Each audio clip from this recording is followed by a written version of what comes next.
പ്രപഞ്ചത്തിലെ എല്ലാവർക്കും ഒരുപോലെ ലഭിച്ചിട്ടുള്ളത് ഒരു വസ്തു മാത്രമാണ്. അത് ഒരു ദിവസത്തിൽ 24 മണിക്കൂർ എന്ന സമയം. എല്ലാ മനുഷ്യന്മാർക്കും, എല്ലാ ജീവികൾക്കും, എല്ലാ പക്ഷികൾക്കും, മൃഗാദികൾക്കും, ലോകത്തുള്ള സകല വസ്തുക്കൾക്കും ഒരുപോലെ ലഭിച്ച ഏക വസ്തു അത് സമയം മാത്രമാണ്. അതായത് ഒരു ദിവസത്തിലെ 24 മണിക്കൂർ. ആ സമയം നമ്മൾ എങ്ങനെ ഉപയോഗിക്കുന്നു അതിനനുസരിച്ചാണ് നമ്മുടെ ലൈഫ് സക്സസ്ഫുള്ളും പരാജയപ്പെട്ടതും എല്ലാമായി മാറുന്നത്. നമ്മൾ പലപ്പോഴും പഠിച്ചു വച്ചൊരു സംഗതിയുണ്ട്. ദിവസത്തിൽ 24 മണിക്കൂറിൽ 8 മണിക്കൂർ വിശ്രമത്തിനും 8 മണിക്കൂർ ജോലിക്കും 8 മണിക്കൂർ വിനോദത്തിനും എന്നത്. ഇവിടെ നമ്മൾ ശ്രദ്ധിക്കേണ്ടത് 8 മണിക്കൂർ വിശ്രമം എന്നുള്ളത് നമ്മുടെ ശരീരത്തിന് അനിവാര്യമായ സംഗതിയാണ്. അത് മാറ്റിവെക്കുക. ജോലിക്കുള്ള 8 മണിക്കൂറും അതും ജീവിതത്തിൻ്റെ യാത്രയിൽ അനിവാര്യമായ ഒന്നാണ്. എന്നാൽ ബാക്കിയുള്ള വിനോദത്തിനുള്ള 8 മണിക്കൂർ നമ്മൾ എങ്ങനെയാണ് ചിലവഴിക്കുന്നത്? പോസിറ്റീവായ രീതിയിലാണോ? വെറുതെ ജോലി അടിച്ചാണോ? വെറുതെ സമയം കളയുകയാണോ?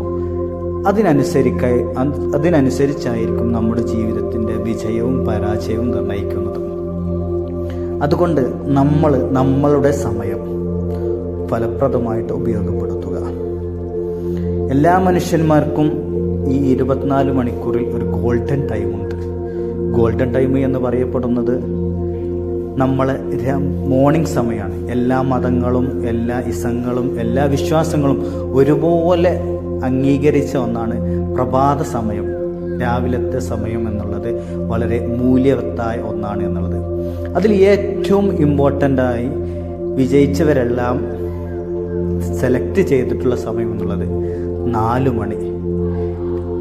ആ 4 മണിക്ക് നമ്മൾ എണീറ്റ്, പ്രഭാതത്തിൽ പുലർച്ചെ 4 മണിക്ക് എണീറ്റ് നമ്മുടെ ജീവിതം തുടങ്ങുകയാണെങ്കിൽ നമ്മുടെ ജീവിതത്തിൽ വലിയ മാറ്റങ്ങളും വലിയ വിജയങ്ങളും ഉണ്ടാവും.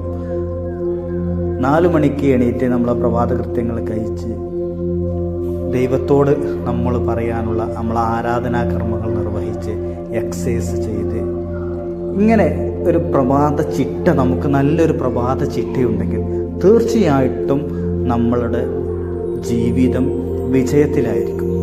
ഈ പ്രഭാത സമയം, ഈ ഗോൾഡൻ ടൈമിനെ നമ്മൾ ഫലപ്രദമായിട്ട് ഉപയോഗിച്ചിട്ടില്ലെങ്കിൽ ഒരു പക്ഷേ നമ്മുടെ ജീവിതം പരാജയത്തിലുമായിരിക്കും.